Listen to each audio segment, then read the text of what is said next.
Bismillahirrahmanirrahim. Nama saya Zulkarnain bin Samsudin. Nombor matriks 268797.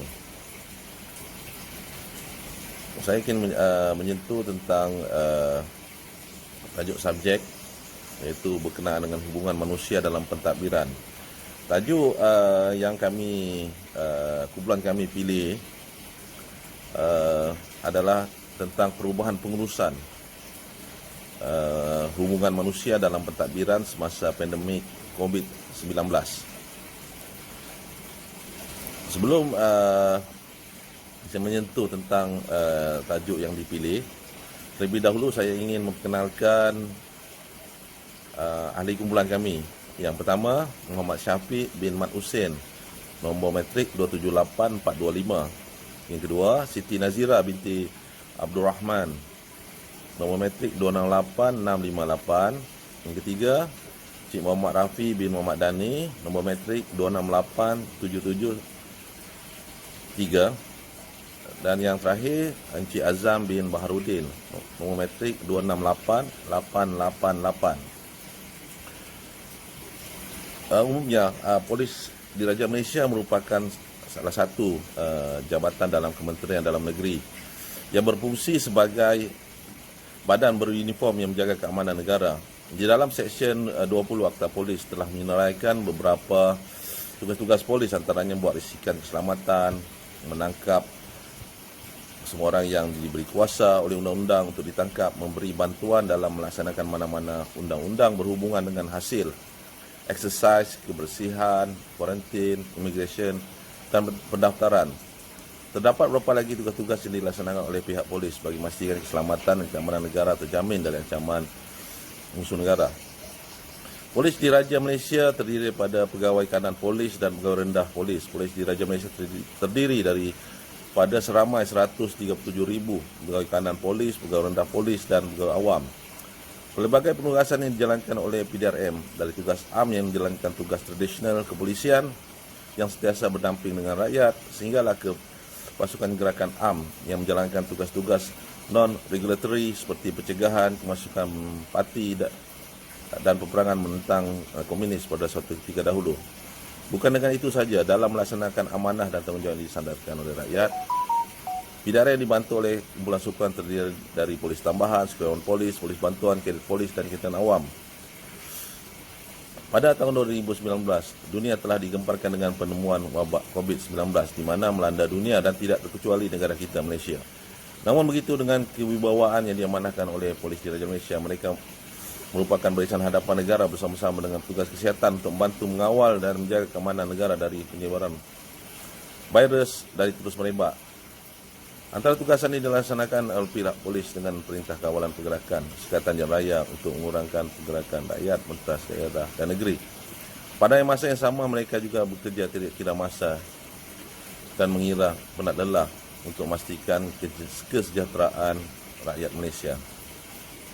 Era pandemik COVID-19 telah memberi impak yang besar kepada organisasi PDRM kerana ia memberi impak dalam tempoh masa singkat dan di dalam tempoh masa yang panjang. Ketidakpastian tempoh masa berapa lama wabak ini akan berakhir menguji kepimpinan organisasi dari pelbagai faktor. Ketidakpastian dalam menghadapi pandemik menyukarkan organisasi dan komuniti sekaligus menuntut pemimpin perlu melakukan perubahan dan transformasi dalam corak kepimpinan. Dalam isu ini, mengapa perlu perubahan semasa pasca COVID-19? Adakah perkara yang perlu diubah? Dua perkara ini memang yang memerlukan kerjasama dan dari semua peringkat. Bukan hanya peringkat tertinggi yang membuat dalam rangka dasar, tapi tugas sokongan yang semestinya tugas yang melaksanakan dasar untuk memastikan dasar yang dipindah dapat dilaksanakan. Okey, bagi meneruskan tajuk yang kami pilih, saya serahkan kepada rakan bijaksana saya. Terima kasih. Assalamualaikum warahmatullahi wabarakatuh. Assalamualaikum, saya 268425 Muhammad Syafiq bin Mat Husin. Pelbagai faktor kejayaan dan kegagalan perlu dipertimbangkan untuk merangka strategi daya tindak yang lebih bersesuaian. Kajian menunjukkan bahawa komitmen pekerja untuk berubah boleh ditambah baik melalui peningkatan komunikasi formal dan tidak formal. Kewujudan sistem organisasi dan adaptif dan pemantapan peranan pemimpin transformasi. Sementara itu, faktor utama kegagalan perubahan organisasi adalah berpunca daripada kegagalan inisiatif perubahan yang disebabkan oleh tantangan pekerja dan pengurusan kepertengahan. Ia melibatkan rintangan tidak nyata yang kebanyakan didorong oleh reaksi keengganan, psikologi dan salah faham dalam komunikasi.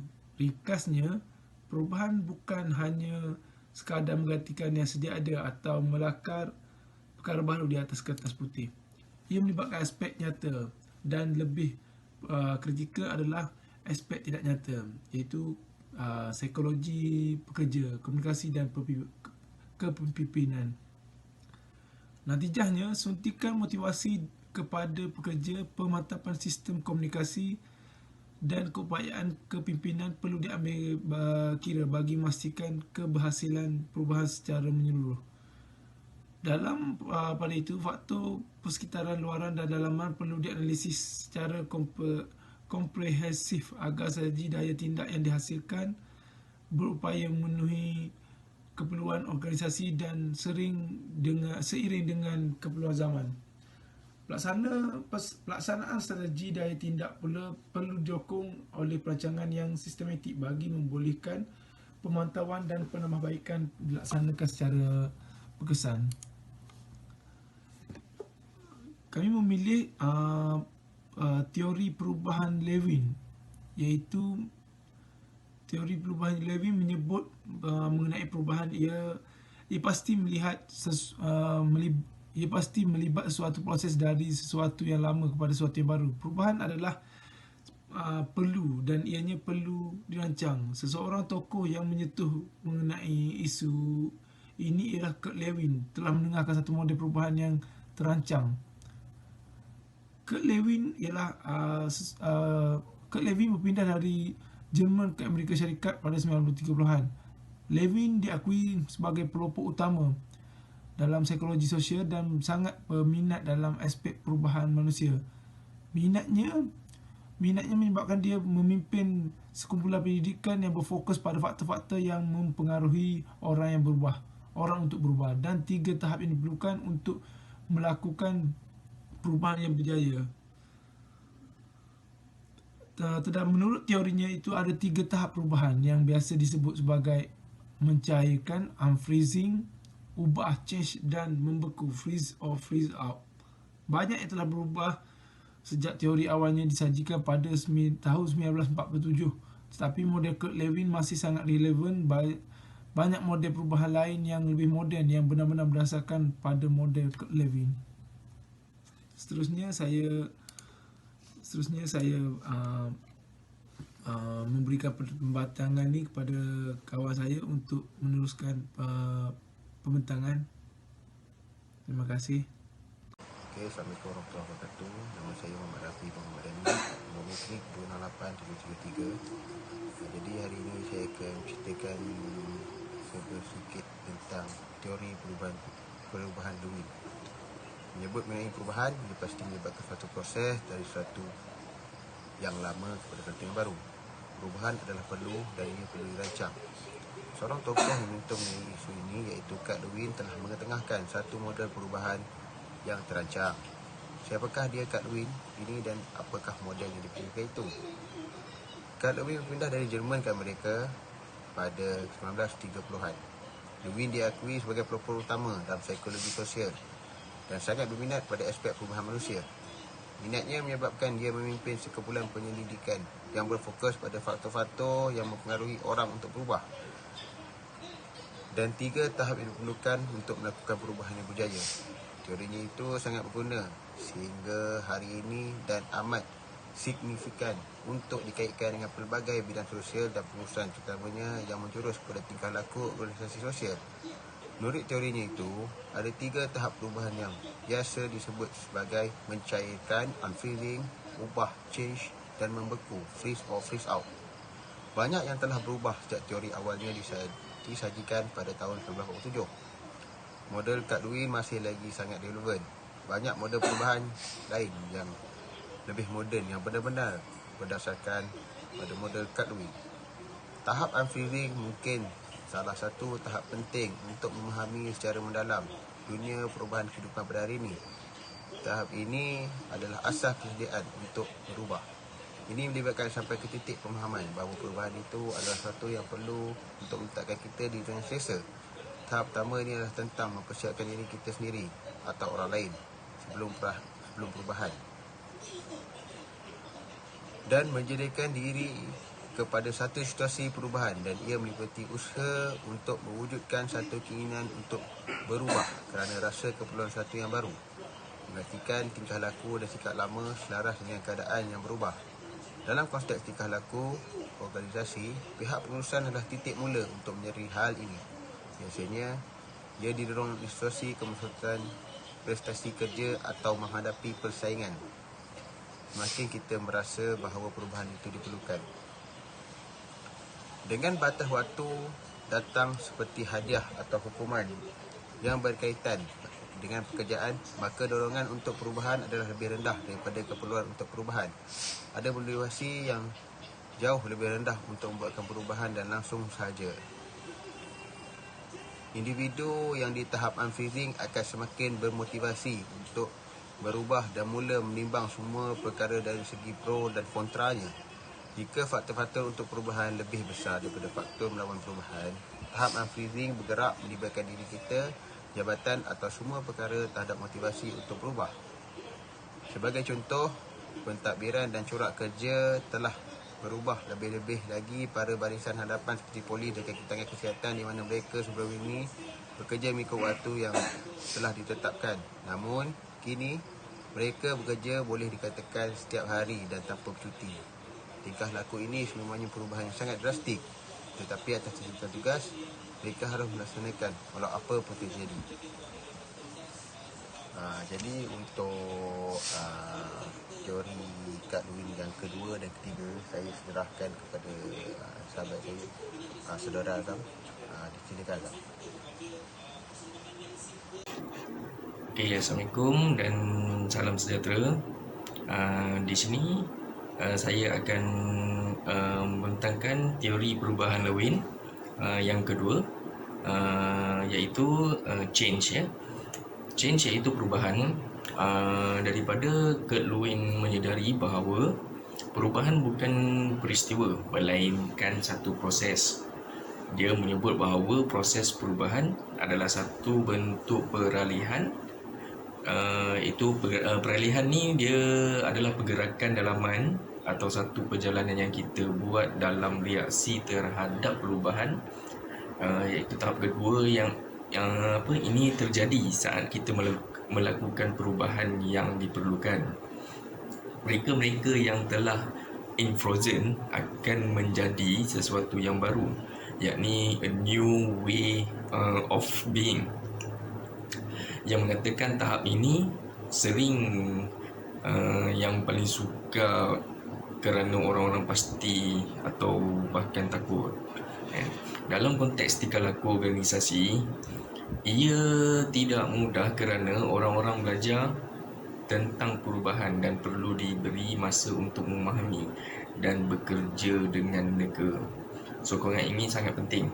Oleh itu, perubahan melibatkan pembelajaran dan kefahaman. Keadaan ini memerlukan usaha pihak pengurusan memberi kepada pekerja data baru, maklumat, pengetahuan, kefahaman dan keberanian untuk bertindak. Cara baru melakukan kerja, pandangan baru tentang sesuatu keadaan, yakni perbezaan antara pembelajaran dan kefahaman, menggunakan model peranan dan membolehkan orang untuk mengembangkan penyelesaian sendiri juga membantu untuk membuat perubahan. Ini juga sangat berguna untuk menjaga komunikasi, gambaran yang jelas dari perubahan yang diinginkan dan manfaat kepada orang-orang sehingga mereka tidak kehilangan arah ke mana mereka akan melangkah untuk berubah. Oleh itu, adalah penting pada tahap ini mengamalkan perubahan sebagai proses pembelajaran yang berterusan melalui beberapa strategi perubahan yang terancang. Okey, untuk perubahan Lewin yang ketiga, perubahan Lewin yang ketiga ni adalah diberi nama freezing ataupun membeku. Okey, Kurt Lewin merujuk kepada tahap ini sebagai titik beku walaupun banyak orang menyebutnya sebagai freezing, iaitu pembekuan semula. Tahap ini adalah tentang pembentukan kestabilan perubahan yang telah dibuat kemudian diterima dan menjadi amalan baru. Akan tetapi, hal ini memang memakan masa.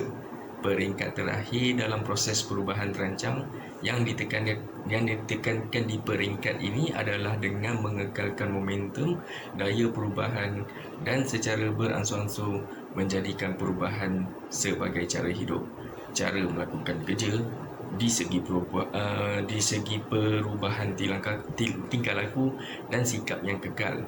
Sekiranya nampak kesan perubahan, pengukuh positif digunakan untuk mengukuhkan keinginan untuk berubah seterusnya. Pada pandangan Lewin pula, perhatian perlu diberikan mengenai bagaimana supaya sesuatu perubahan itu dapat dikekalkan pada masa akan datang. Oleh itu, satu pengukuhan berterusan adalah penting dalam tahap ini supaya perubahan yang dilakukan benar-benar beku. Okey, sebagai contoh, perubahan yang menggunakan teori Lewin adalah dengan perubahan cara kerja yang berubah semasa pandemik COVID-19, iaitu adalah dengan sebelum ini tiada halangan dan batasan untuk melintas negeri. Namun semenjak pandemik COVID-19 ini, pergerakan rakyat Malaysia ni terbatas. Okey, dia terbatas, kemudian di mana pada masa yang sama juga tugas anggota polis juga bertambah, di mana mereka harus mengamalkan norma baru dengan bekerja dengan menggunakan mask ataupun pelitup muka dan membuat sekatan jalan raya bagi memastikan rakyat Malaysia semua rakyat Malaysia ni mengikuti peraturan yang telah ditetapkan. Perubahan ini jelas di mana pihak pengurusan PDRM telah mengubah cara proses kerja, di mana sebelum ini mereka melakukan tugas dan mengubah cara proses kerja di mana mereka melakukan tugasan dan rondaan serta mencegah jenayah. Namun kini mereka mengubah proses kerja mereka dan amalan kerja dengan amalan norma baru bagi memastikan rakyat mematuhi prosedur dan bagi mengelakkan wabak ini terus merebak.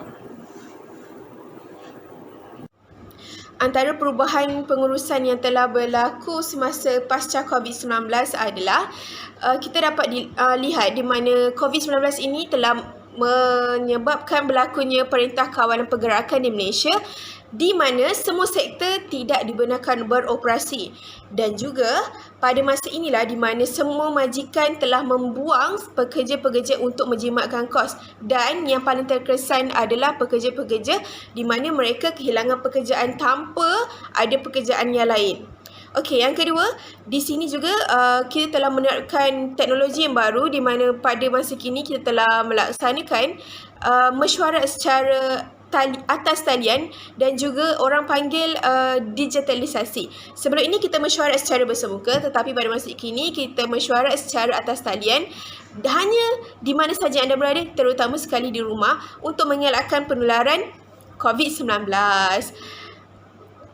Dalam menghadapi krisis pandemik ini, pemikiran manusia semestinya telah berkisarkan kepada kemandirian dan keperluan asas. Pemimpin merupakan memainkan peranan yang penting untuk membentuk perubahan positif di dalam kehidupan ahli organisasi. Perubahan tersebut mencetuskan kepada isu pengurusan organisasi dan bagaimana mereka ingin menangani masalah yang akan dihadapi apabila bekerja daripada rumah. Di dalam fasa wabak COVID-19 kini, ia juga mampu meningkatkan produktiviti. Namun, ia menjadi keutamaan bagaimanakah output yang dikeluarkan masyarakat dan organisasi tersebut dapat memaksimalkan tanpa mengeluarkan kos yang sangat banyak. Ini dapat dibuktikan daripada usaha-usaha dalam mencungkil ilmu dan pembaharuan yang telah dikeluarkan oleh organisasi tersebut untuk memastikan organisasi tersebut dapat beroperasi seperti biasa. Tidak dilupakan, Polis Diraja Malaysia juga mereka telah bekerja 24 jam tanpa henti untuk memastikan rakyat Malaysia mengikut peraturan yang telah ditetapkan semasa Perintah Kawalan Pergerakan, dan mereka juga telah membuat sekatan jalan raya di serata Malaysia untuk memastikan rakyat semua patuh kepada peraturan untuk tidak merentas negeri. Perubahan ini dapat dilihat pada dulu kita Polis Diraja Malaysia hanya membuat sekatan jalan raya apabila ada operasi, tapi disebabkan pandemik COVID-19 organisasi tersebut telah membuat sekatan jalan raya dan perubahan organisasi secara besar-besaran. Sekian, terima kasih. Assalamualaikum.